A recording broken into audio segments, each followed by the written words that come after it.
I also rise to speak in support of the Liberal and Nationals Correction Amendment Parole Bill 2023 as a private member's bill to ensure that convicted serial killer Paul Denyer cannot make further applications for his release. This bill is important for the people who have lost loved ones to dangerous criminals and to those who have survived vicious, life-altering attacks. And this bill will provide extra provisions into the Corrections Act 1986, which reflects the current provisions that exist for Craig Minogue and Julian Knight, preventing them both from ever making further applications for release. In 1993, Denyer murdered Natalie Russell, and my deepest sympathies is extended to our respected colleague for his loss of a much-loved partner, and to family and friends who grace this chamber today.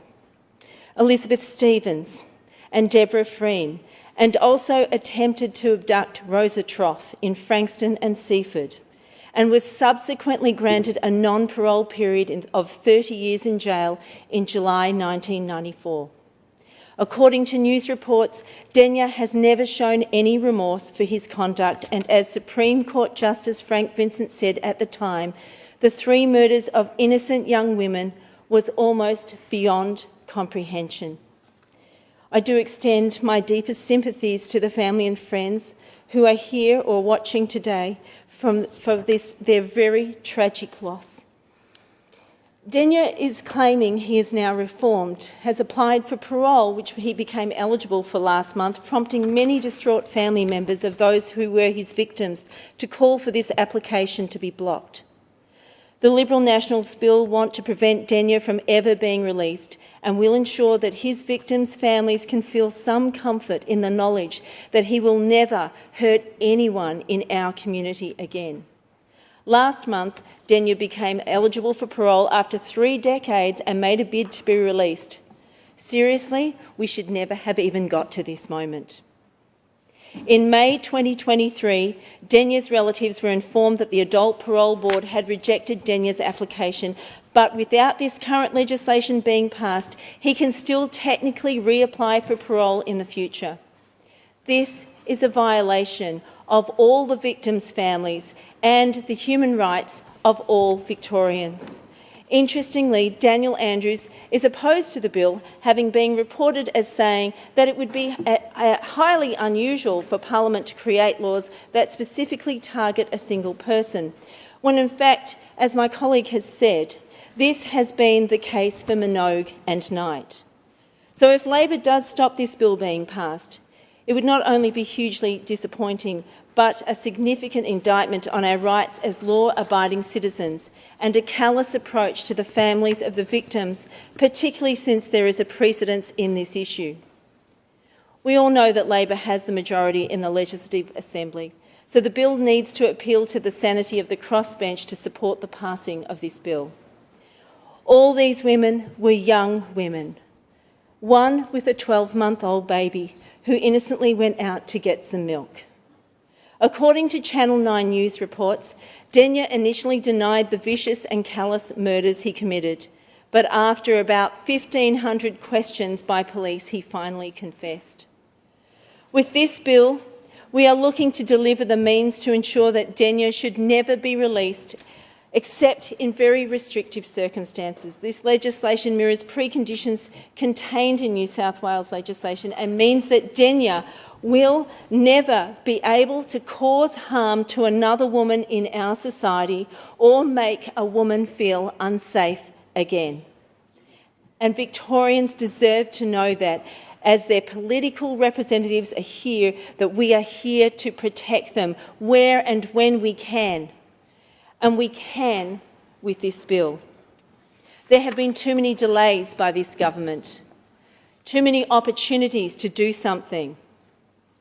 In fact, I have here a response back from June 2018 when the Premier made comments in the Craig Minogue case, And at the time, the legislation was introduced to make sure that Minogue, a 23-year-old, was convicted of murdering policewoman Angela Rose Taylor in Easter of 1986 by bombing the Russell Street headquarters, which we know the story.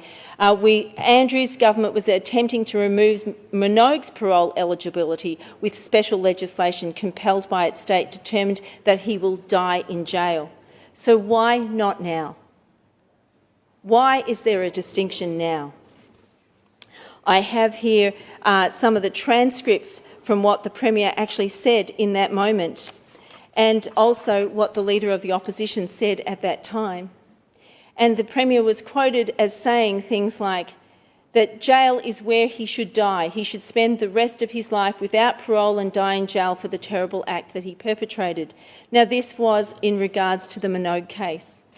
And yet here we find that there is a continual fobbing off of the situation in a way that has actually caused harm and made a family and friends feel unsafe for others. And remember that there is still a victim who is out there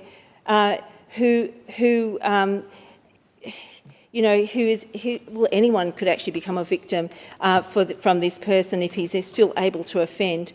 So, we're all in danger. So I note that yesterday, the 20th of June, Andrews has apologised to the families of the Denya's victims, and again we have had that apology today, admitting that they've not been adequately supported during Denya's bid for parole. But what is disappointing is that the government has not offered support for this bill, arguing that extra conditions of parole could be applied which would restrict parole for murderers for several years.